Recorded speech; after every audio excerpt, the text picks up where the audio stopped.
Hello everyone, this is Anthony from One Cut Studio. This series seeks to compare the rule set and changes between the 5th edition of Dungeons & Dragons and the newer 2024 edition. As a DM, my party and I have been using 5th edition for a long time, and we're trying to decide whether or not to make the jump to the 2024 rule set. If you, like me, want to know what changes have been made and if you should make the switch, then this series is for you. We're going to explore the main classes, subclasses, and core rules. I'll try to provide one-to-one comparisons whenever possible, but as a disclaimer, I will also share my own opinions as to the design and content. Today, we are going to look at the fighter class. So looking at the fighter class, we're going to look at the core features and traits of the fighter between 5th edition and 2024. As you can see, with the core features, not much has changed except for the starting equipment. So in the 2024 edition, it makes it a little bit easier for you to determine character packages about what you want, how you want to equip your character. So in 5th edition, you had a choice of the chainmail or the leather armor, longbow, and then you get to choose a martial weapon and a shield, or two martial weapons, and they get to choose an option from the next bullet point and then an option from the next bullet point. So that makes sure that you're equipped with armor and arms and a pack. When the 2024 edition came out, what they did was they said, hey, these are your three options. You get A, B, or C.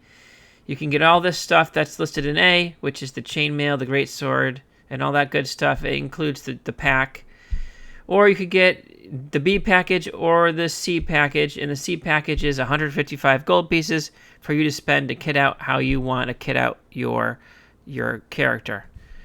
So I do like that design change from the 5th edition to the 2024 edition. When we are talking about things that have stayed the same, proficiency bonus, that has stayed the same between the two editions. So really what 5e that 2024 did that from 5e is they changed some rules. They reskinned the fighter a little bit, made them a little bit more flexible in terms of what you could do as a fighter. And we're going to go a little bit by level here. Green, things that are highlighted in green are an added feature. Things that are in yellow have the mechanic that's been changed, and things that highlighted in red have been removed between 5th edition and 2024. So if you look at the first level, you'll see fighting style and second wind in 5th edition, and then in 2024 you'll see fighting style and second wind are still there, but they are highlighted yellow, which means that the mechanic has changed. And so we're going to go down through a little bit later on, and we'll talk about what those mechanic changes are. And then you'll see that weapon mastery is added as a mechanic or a feature. This is something new in the 2024 edition. I think it's to add more versatility, flexibility in play, give you some more options. If you have a weapon that you have trained and know how to use, you can unlock certain features of it, special techniques that you can use in combat. So, you have a greatsword, and if you have mastery in the greatsword, it allows you to perform cleave, which lets you, cut through one creature and hit another. But you only get that if you have the weapon mastery feature. You'll see that there are some things added, like, still action surge, still part of the fighter class, but they added tactical mind. A lot of the fighter has stayed the same. They added tactical shift at 5th level. Indomitable gets a boost, still stays the same level. They added this tactical master also at level 9, and then studied attacks they added at level 13. One of the big changes is the negation of the level 19 ability score improvement, where you're getting an epic boon instead. That seems to be a theme that's carried out through all of the classes that I've looked at so far. And you still get your extra attack. Scrolling up, you'll see that Second Wind in 2024, there's more uses of it. That's one of the big changes. And then also Weapon Mastery is one of the other big changes to the fighter. So we're going to go through it and we're going to talk a little bit about what this means. So at level 1, Weapon Mastery is training that allows you to use weapon mastery properties of certain weapons. So instead of just saying, I hit with my sword, you have a sword that you've mastered that you can do one of the mastery abilities, like I said before. One thing I don't like about this design is that you can change your mastery after a long rest. So let's say you have mastery with that greatsword and you're able to cleave. After your long rest, you say, all right, guess what? I no longer know how to cleave with my greatsword. I'm going to instead, use this polearm to trip somebody. In my opinion, it's more of a flavor thing. Like, you either mastered a technique with a weapon or you didn't, and a long rest is not going to change that. That's just my opinion when it comes to weapon mastery. So let's talk about level 1 fighting style. The big changes from 5e to 2024 is that fighting styles are now classified as feats. And, in 5th edition, you got a fighting style, and that was your fighting style. You couldn't change it. In the 2024 edition, you can replace them. You can replace your fighting style anytime you gain a level in the fighter class. So, let's say that you were a fighter that was focused on archery, and then you decide next time you level that you don't want to be an archer anymore. You want to focus more on great weapon fighting. Well, you can do that. You can just change it as you take a new level in fighter class. But these are now considered in 2024 fighting style feats. And we're going to go through and we're going to talk about some of the changes to them. There are some new ones added and some that stay the same, and some old ones that they've changed. So archery stayed the same. It's that +2 bonus to attack rolls made with ranged weapons. Has a solid fighting style, especially if you want to play a ranged fighter. Which a lot of people, when they think of the fighter, they're like, no, you're getting down and dirty, and you're up front. You're a frontline fighter. But it just, there's so many different flavors of fighter, and I think the rear line archery flavored fighter is often overlooked and can also be pretty devastating when you combine it with things like action surge. Blind fighting is new, so if you take that fighting style feat, you have blind sight to a range of 10 feet. Defense has stayed the same. While you're wearing armor, you get that +1 bonus to AC. Dueling has stayed the same. That's the +2 damage if you're wielding a single-handed melee weapon. Now, great weapon fighting here has a nerf alert.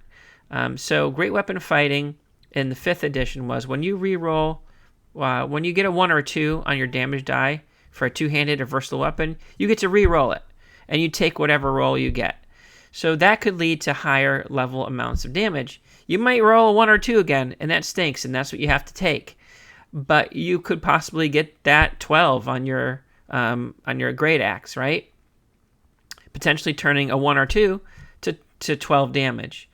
In the 2024 edition, basically they've treated there's no reroll here.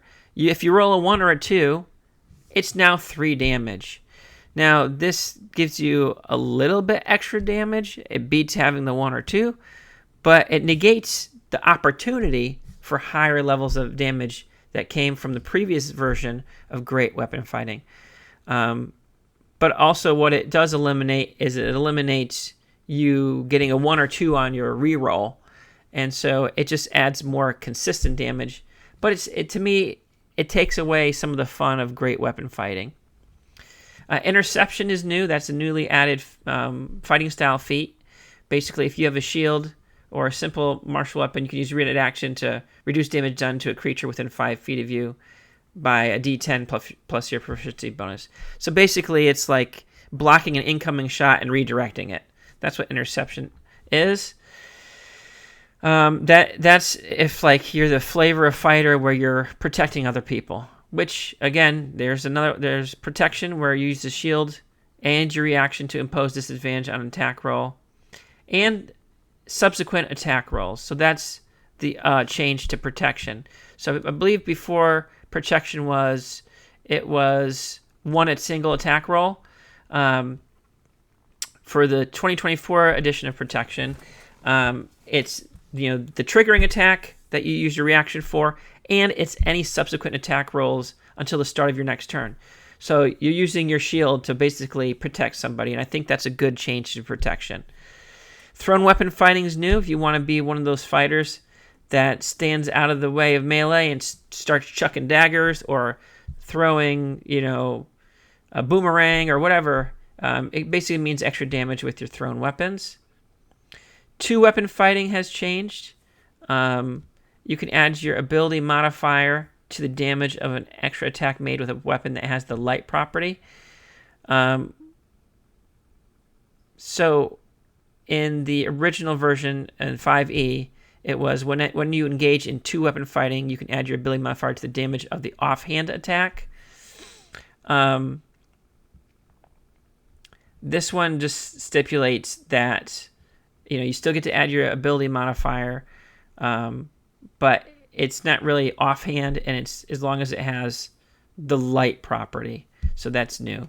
And then they added unarmed fighting, which basically, if you want to be a brawler type of fighter, you get bonus damage to your unarmed strikes, making sure that you don't have a shield. So you can also do damage to a creature that you have grappled. So if you have someone grappled, you can also do an extra D4, what I imagine to be like a gut punch or a headbutt or a knee to the side while you're grappling them as a bonus. So if you want to be a scrappy tavern brawler, that fighting style would be good for you. So let's talk about Second Wind. So in 5th edition, basically, it was a bonus action to regain hit points equal to 1d10 plus your fighter level. And once you use this, you couldn't use it again until after a short or long rest. So, you have potential to use this multiple times per day. That depends on how often your party is resting. But it's still limited. In the 2024 edition, it's still the same thing. It's a bonus action. It's a D10 plus your fighter level to get back those hit points. But you get 2 uses. And you get 2 uses between rests, short or long. And you get more uses of that as you level. So this just gives the fighter a little bit more option to keep themselves in combat as a bonus action heal. So instead of 1 per rest, it's 2 per rest. And then you get a maximum up to 4 per rest as you level up. Action Surge has changed a little bit.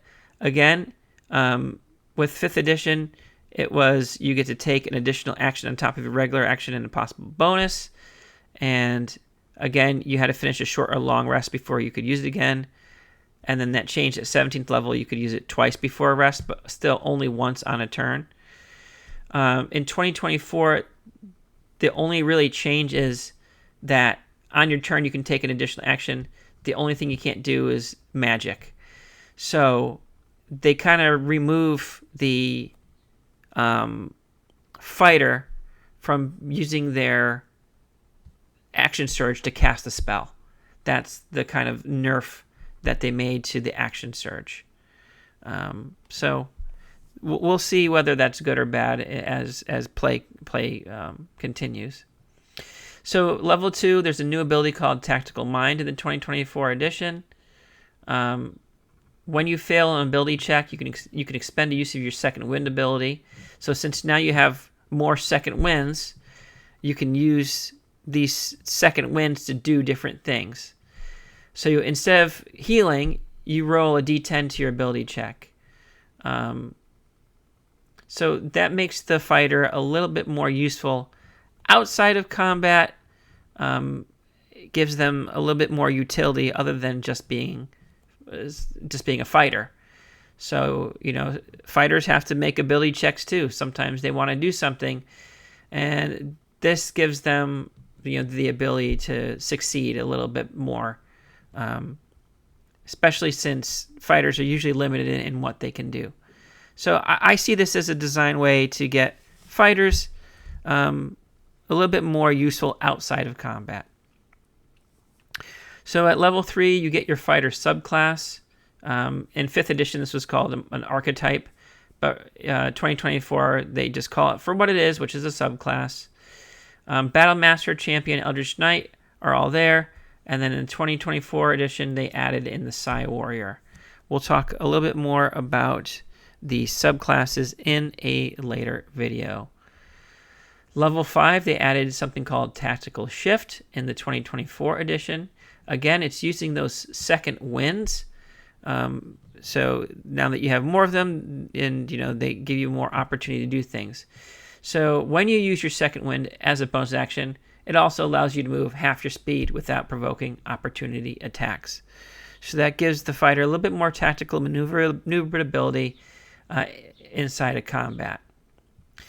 Now we reach level 9, which is Indomitable, which has a buff alert because they really did boost the quality of Indomitable. In 5th edition, basically you failed a saving throw, you can roll again, and you must use the new roll, and you can't use that feature again until you finish a long rest.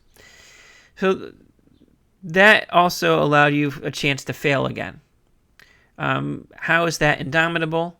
So in order to make it really Indomitable, they're letting you do a reroll in 2024 edition, but adding a boost, and that boost is a bonus equal to your fighter level. So when you fail that saving throw, you roll Indomitable, re-roll again, and then you add on top of that your fighter level, which gives you a better chance of meeting the DC of that saving throw. So I think this definitely a very strong boost to the fighter and this Indomitable feature, because it gives them a better chance of succeeding rather than just having a reroll. So it does truly make the fighter more indomitable. Level 9, they added Tactical Master. Again, this is another way to have more flexibility. So when you attack with a weapon whose mastery property you can use, you can replace that property with Push, Sap, or Slow. I don't necessarily agree with this. So, basically it gives you these 3 options on hand as mastery properties you can use consistently. So let's say you have your greatsword out and it has the mastery property Cleave, right? So instead of cleaving, cutting through characters, you can just push instead, or Sap, or Slow. So you're basically replacing the mastery property. It's saying, I have enough training that I know how to use my great sword or my great axe to not cut through people, but to, push them back or to slow them down. I understand the logic behind the design, but to me, there are some weapons that don't necessarily align with, push, sap, or slow. So, like, for example, a whip, you could probably slow someone down with a whip, sap them, but push them back. Not really. I don't know. To me, it just seems a little bit off flavor-wise.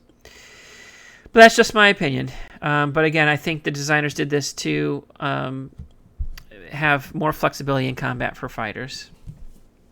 Level 13, another thing that they have is studied attacks.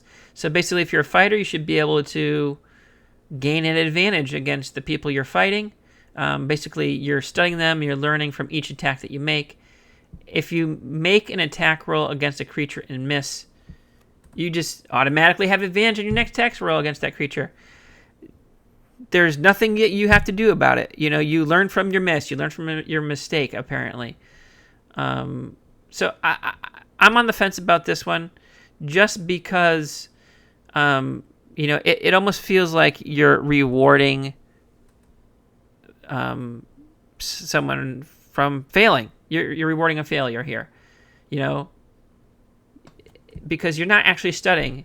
If there was a studying component where you're making a check or trying to, you know, even if you're doing a special action where you say, all right, for this, you know, attack, I'm studying, you know what I mean? Or something that you call out.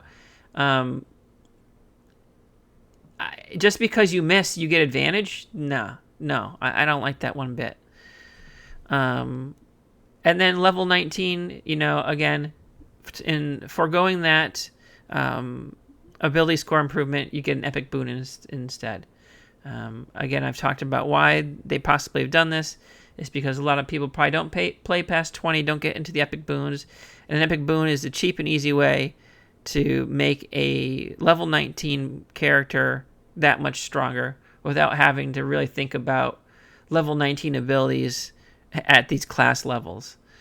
So, is it a little bit of lazy game design? Maybe. But it's definitely a way to boost some of those level 19 character class features that in 5th edition were a little anemic anyways. So let's talk about the good, the bad, and the meh. The good, fighting style, we got more options. That's awesome. Second wind, more uses of that with the tactical mind and the tactical shift. And again, indomitable, really making your fighter more indomitable by giving you that extra bonus. The bad, fighting style, the great weapon fighting, the nerf there, I don't like. And the study attacks. I really don't like the fact that you fail, you miss an attack, and then all of a sudden, hey, you get advantage on the next one. No, definitely not. And then the meh, weapon mastery, I think it adds more flexibility, but also adds a little bit more complication to the game. Tactical master, you know, I've said before, like, it might not work for some weapons, you know, the push, the sap, or the slow. And then the epic boon, you know, like I said, is it lazy game design? I'm not so sure. But overall, you know, the fighter is still a pretty strong build, and I think that it is a pretty easy character class for beginning players to play with now expanded options. So that's the fighter. If you liked this video or found it useful in any way, please give it a like, leave a comment or share, and subscribe to this channel for more videos. And as always, thank you for watching.